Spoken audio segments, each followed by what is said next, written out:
What's up, guys? Welcome back to the Slipstream, where we talk about everything motorsport and racing. I'm Ash. And I'm Trey.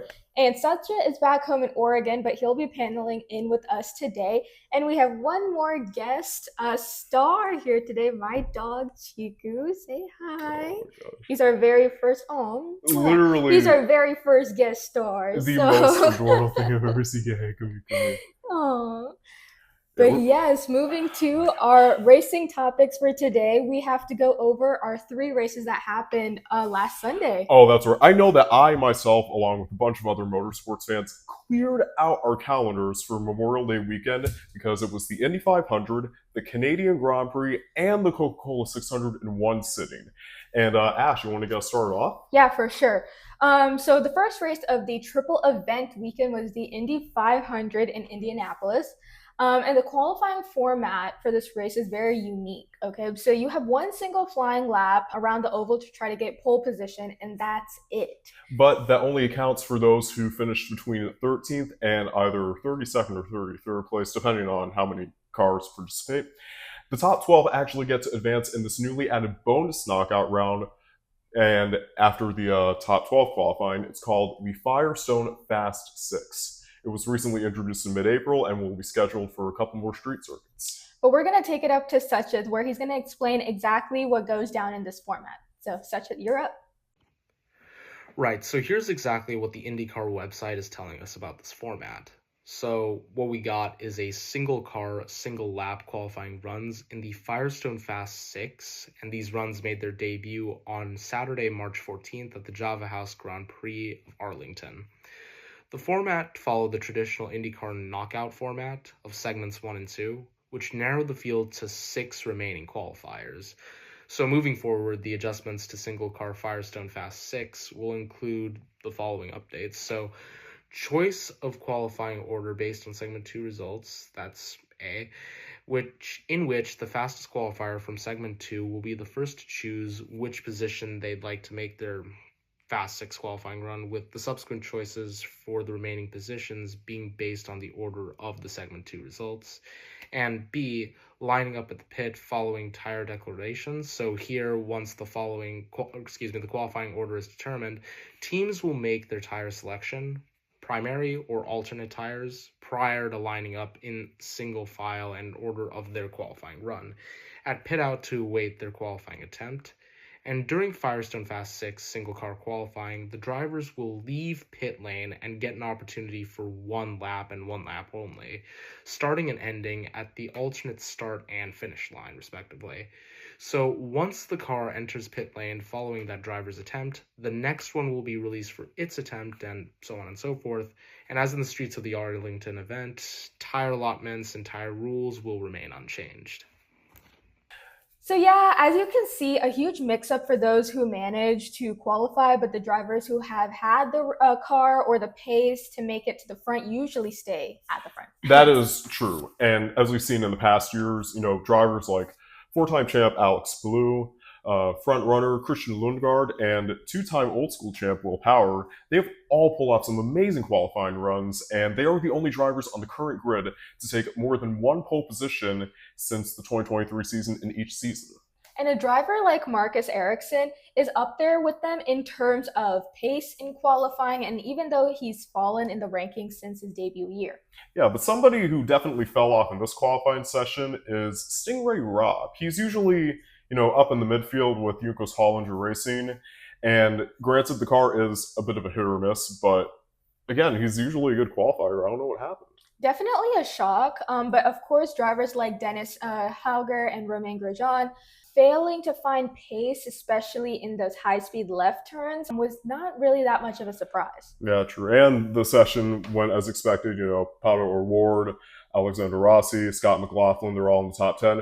But guess who topped off this part of the session? Sweden's very own, prodigal son, Felix Rosenqvist. And he would do the exact same in the top 12 qualifying session, beating out Palou by a quarter of a second and McLaughlin by a whole second. And I mean, bro is generationally locked in for this one. And drum roll, please, on who took pole position after the Firestone Fast Six. Alex Palou. Yeah, so, well, Rosenqvist was still in fourth, and his closest competition was Pato O'Ward in sixth, who didn't really pose that much of a threat. But we can't discount him given his near victory at the Indy 500 2 years ago. But there is a certain driver that nobody could discount because she made, just trying to make motorsport history to become the first female driver to race in both the Indy 500 and the Coca-Cola 600 in a single day. So yeah, Trey's talking about the one and only Katherine Legge. She may be 45 years old, but she has changed the sport so much for women. But it's not only what she's done on track that she's known for, but rather how she's been a magnet for brand marketing and team connections, and has inspired girls and young women everywhere. And, of course, Satya is going to give us the rundown on who exactly she is and what kind of importance she carries. So, yeah, Satya, you can take us away. Indeed, I can. So, Katherine Legge is a British-born race car driver who has accumulated a whopping 20 podiums, 8 of which being wins across nearly 250 race starts in mostly non-F1 open wheel and LMP2 series. So, she also rode in F3, Formula Renault, and Formula Ford until she eventually reached out to Cosworth Engineering's boss, Kevin Kalkoven, upon a rough move to the United States to continue her racing career. But after testing a Toyota open-wheel car, she won multiple American and Canadian races in the league, and even took the Toyota Atlantic BBS Rising Star Award in 2005.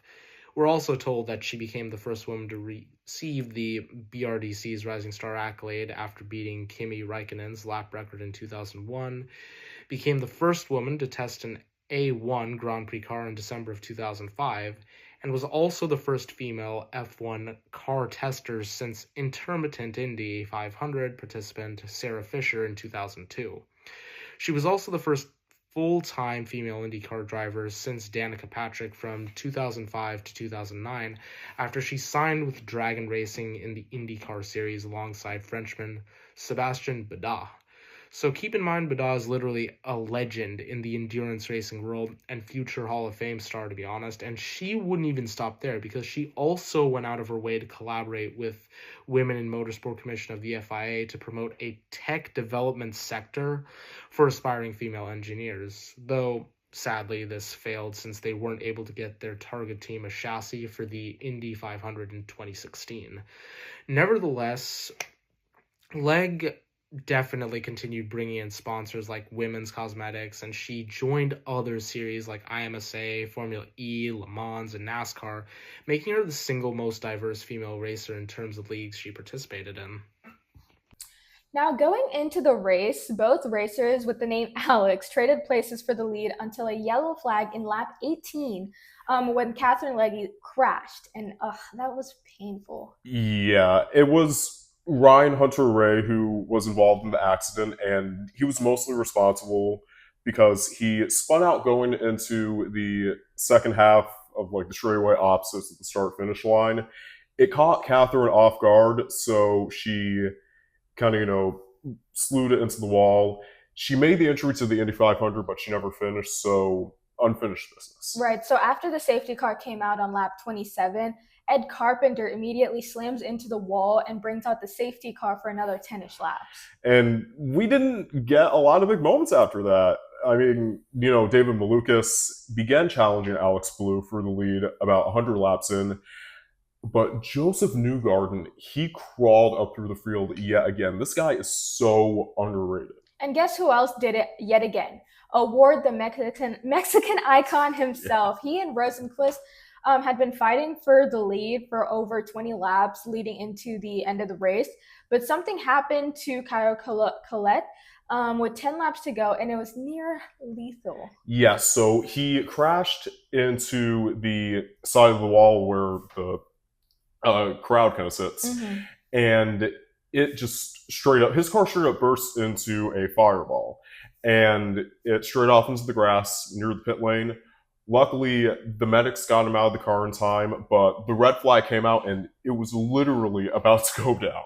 And so with 5 laps to go, Armstrong, O'Ward, and Malukas looked to be the winning contenders into the final corner of the final lap.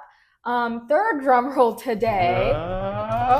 By less than a tenth of a second, Alex Rosenqvist gets his redemption, and he literally snatches the win away from David Malukas.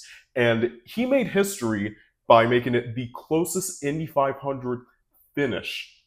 And he brought a lot of pride to his Swedish fans back at home. Oh, for sure. So like, what do you think about the Indy 500 compared to others, and how like the action, differs from the other races? I mean, look, especially for this weekend. Yeah, of course, the Indy 500, as well as any other IndyCar race, it's going to be much closer because you have a combination of these NASCAR elements like the drafting and easier slipstreams and stuff like that, with the Formula One spec kind of in mind, even though it's its own unique thing. But this Indy 500, I feel like it was really clean racing, and like these drivers were in competitive spirit, which is a blessing for all fans. Yeah, this particular Indy 500 was really exciting to watch, just because, as you said, it was clean racing and there was a more of a competitive spirit this time around. And sometimes you can have one or the other, but it's very rare you have two at the same time. Oh, absolutely. So it's really, really fun to watch. So now moving into the Canadian Grand Prix weekend, we've already seen a couple of small stories and controversies here and there. So the return of the Mercedes rivalry, McLaren losing connection to their championship hotline, and the slow but sure rise of Liam Lawson. But first, let us go over why this Mercedes, or as Ash has called it, Bro-Sades rival is like so talked about. So 10 years ago, Mercedes came out with the W07 driven by Lewis Hamilton and Nico Rosberg. It was set to be one of the most dominant seasons of all time in Formula One. Yeah, but Rosberg had been seething at Hamilton this whole time, because in the previous 2 years that they were teammates, he took the WDC while he missed out. And so Rosberg went full beast mode and won the first 4 races of 2016. But then came the Spanish Grand Prix. Yeah, so basically the two collided on the opening lap. They didn't even make it past the first sector. They were fighting that hard. Mm-hmm. And crashed in the opening lap, went off into the gravel, scored no points, and it happened again in some other races like in Austria, and I'm pretty sure it was Malaysia is when Hamilton's engine burned out. Mm-hmm. But yeah, it came down to about less than 10 points at the season finale in Abu Dhabi. And that's where Hamilton held Rosberg in second place and took the win, while he still missed out by 5 points, which gave Rosberg his first ever driver's title. But guess what he did right after? Retired. Yeah, look, I get that you may not be the best of friends after fighting for a title and, trying to be the golden boy of a team like Mercedes, but at the same time, I feel like retiring was taking it a little bit too far, and it's his choice at the end of the day. Who am I to call? I am a big Rosberg fan, so I kind of see why he wanted to have that one last win before retirement. Yeah. I can see how it is. It can be a petty, but then also, I'm glad he got that last win before retirement. And, Hamilton's still going. He has another championship under the belt somewhere in the future. If I were to say first... I'm just being hopeful, I know. I don't know. As a Hamilton fan myself, I think he has a few more wins and maybe a contention chance, but I don't think that 7 was ever meant to be broken. It's something very intuitive inside of me is thinking, is there really supposed to be an 8-time world champion? We don't know. We'll have to find out. But yeah, going from a past Mercedes rivalry to a current Mercedes rivalry, we're going to take it down to Sachin, and he's going to break down the sprint qualifying and the sprint race for us. All right, so it seemed like the front 4 rows of the grid belonged to very specific teams. So we got Mercedes in row 1 at the front, McLaren second to them, Ferrari behind them, and then last but not least, Red Bull on the fourth row. And it was definitely a sprint qualifying run to forget for our older friend, Fernando Alonso, for he locked his front axles on the rundown into turn 3 and hit the barriers with a loud crash, meaning he could only start in P15. It was only going to get worse for him since he was the only DNF in the sprint. But the big moment was the Bro-Seeds rivalry between, shock to no one, Antonelli and Russell, where the former got too close on the rundown into the first sector between the 8th and 9th laps respectively and ran off into the grass. And this is where Norris overtook him for P2 and held him off until the end of the sprint. So George Russell won, teammates in third, the rookie Lindblad makes up a place from P9 on the grid and gets a point, and Colapinto is the driver of the sprint in my opinion, after making up 4 places to get P9 himself. So it seems like this trend definitely followed into the main event on Sunday because in qualifying, both the Mercedes locked out the front row again. George in pole position, Kimi in P2. The McLarens did find some pretty good pace and they managed to beat out both Ferraris. And as for the other Ferrari, Leclerc, he just pushed too hard and did not seem to be as mentally in it as other races. He managed P8 and almost held Lindblad and Colapinto to catch up to him from their midfield cars. Yeah, and the hometown hero, Lance Stroll, he really couldn't do anything. His car is just a rusty copper toaster. That's about all I can say. Mm-hmm. He was second to last to Valtteri Bottas. Speaking of which, it brings up a really good question. How come Bottas is lacking in all of this pace in qualifying, especially how he was able to take up the 2024 Sauber to Q2 on a regular basis, but hasn't scraped up Q1 at all this year in the Cadillac? Well, it's a new team with new regulations, sure. They may have had time to prepare for the regulations and stuff like that, but they're still using other people's engines while developing their own. So that's going to be a big adjustment for any driver. Hell, even if Michael Schumacher was still here, he would probably have some troubles, maybe score a point or so. For sure. But, prime Bottas in a Mercedes is unbeatable. But yeah, going into Grand Prix Sunday, we saw something that ruined not just the energy at the start of the race, but kind of sabotaged Lindblad into a DNS.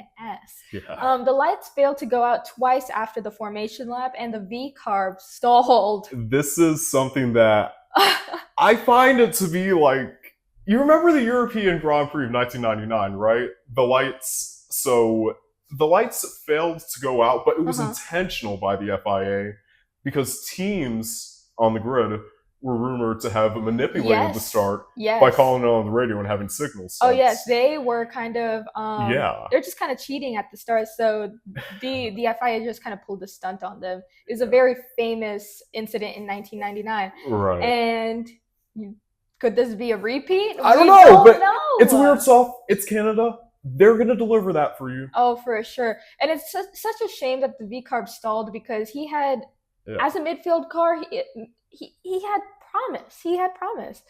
But yeah, the race would start and Russell and Antonelli would give us a nonstop fight for the lead like no other. And they bumped each other off and made dive bomb moves and even broke the toe multiple times.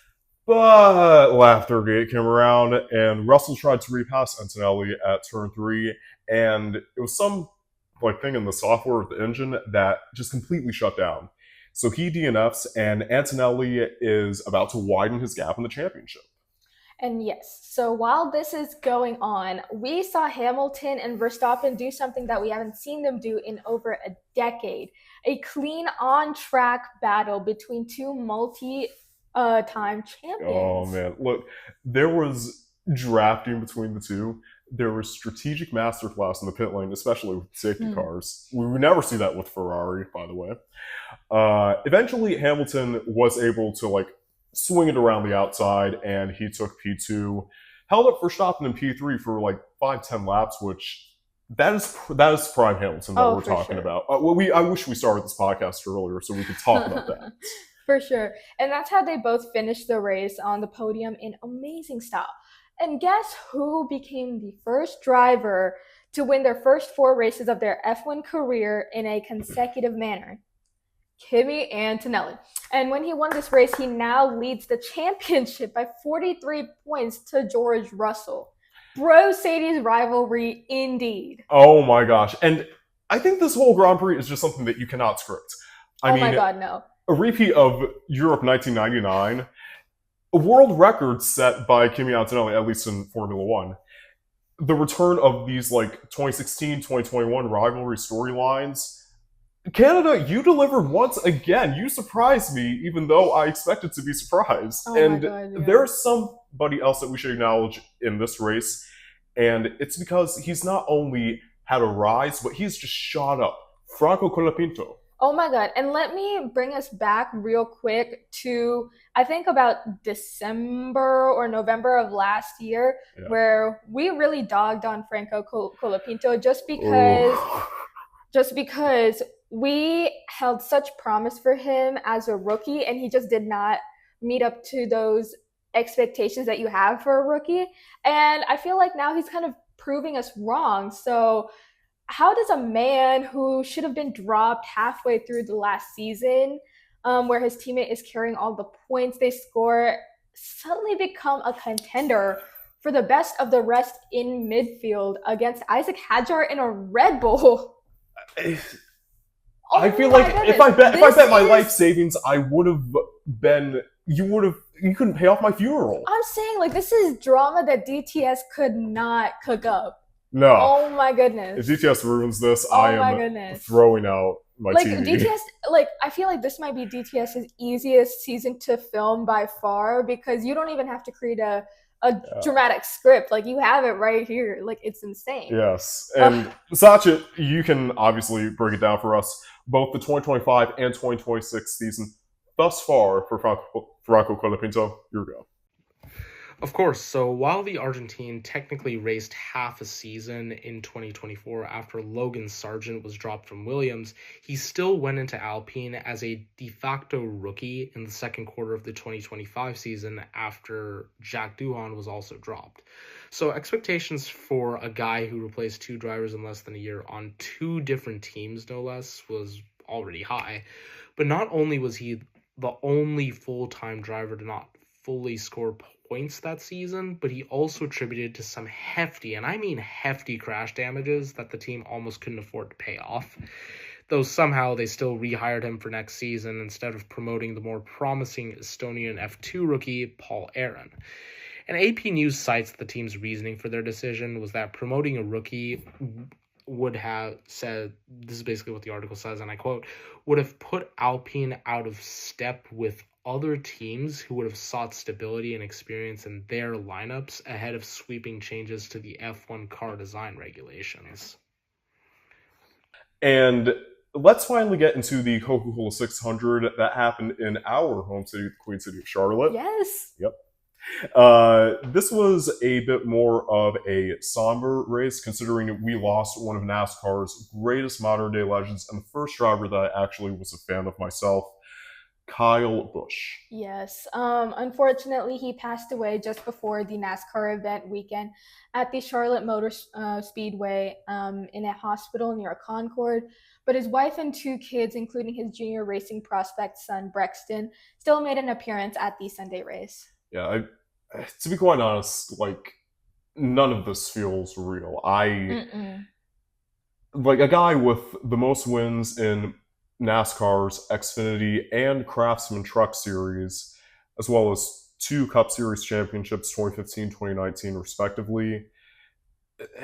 This kind of health decline is just, it's horrifying, you know? Yeah, it may feel sudden for some people, but, that's just kind of what you have to do sometimes as a celebrity, keep things under wraps. And maybe this has been a thing going on for a long time. We just don't know. Yeah, they kind of speculated back in March when Kyle Busch sustained a bit of a rash on his leg. That's when he got infected and he began getting sick, as well as the sinus cold that he had mentioned the week prior Yes. at Watkins Glen. For sure.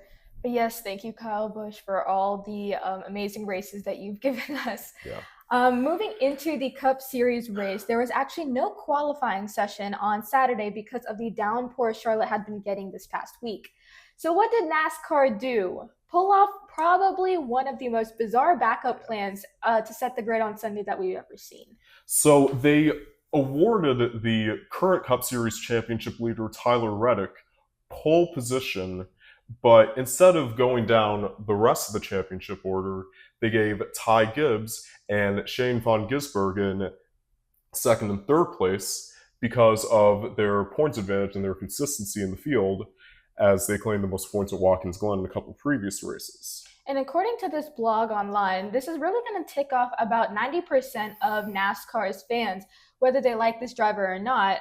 Defending race winner Ross Chastain will start 27th. But I guess to Brad Keselowski's, it's not that important.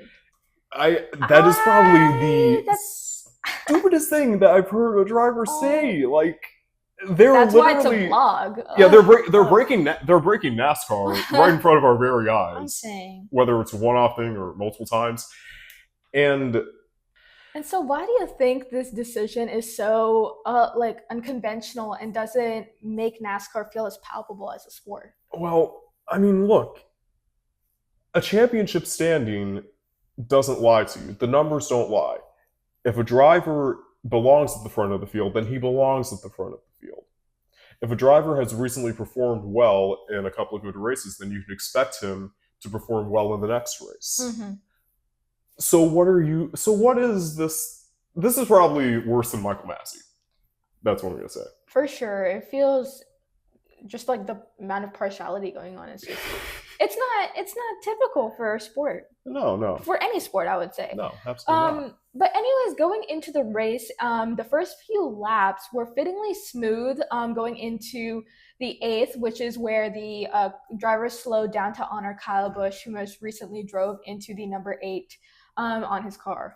So yeah, definitely a commemoration for the fans to remember.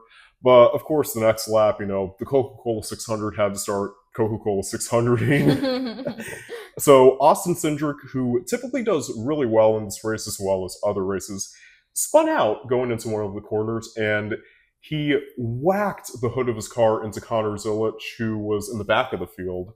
So Cindric was obviously out after that kind of shines. And Zilic had to pull out due to a suspension issue, but there was pretty much a green flag type of racing until the end of stage 1, where Chase Elliott spun into the inside wall and took himself out.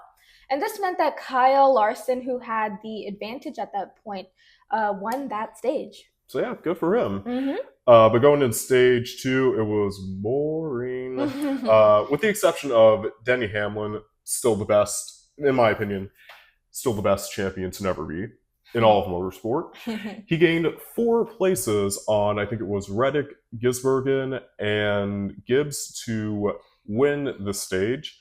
And it was really surprising to see him have not just the same but better pace than the guys around him. He really exceeded our expectations. Yeah, and we know that they have the cars and engineers to perform as such and easily stay in front while not creating that much of a draft, but it's the Coca-Cola 600, and the people you don't expect to shine always do.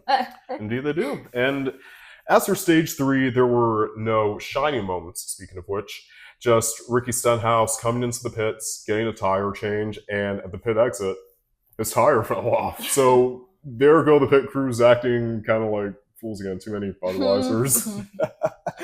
But yeah, Christopher Bell did end up giving Denny Hamlin a run for his money by doing a lot of bump drafting and passing him up in the final few laps, and he won stage 3.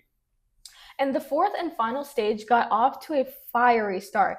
No pun intended. So Timmy Hill, who was one of the one-off Cup Series entries, had to pull in like a lap into the stage because his front axle caught on fire. Hence the fiery start. Yes. The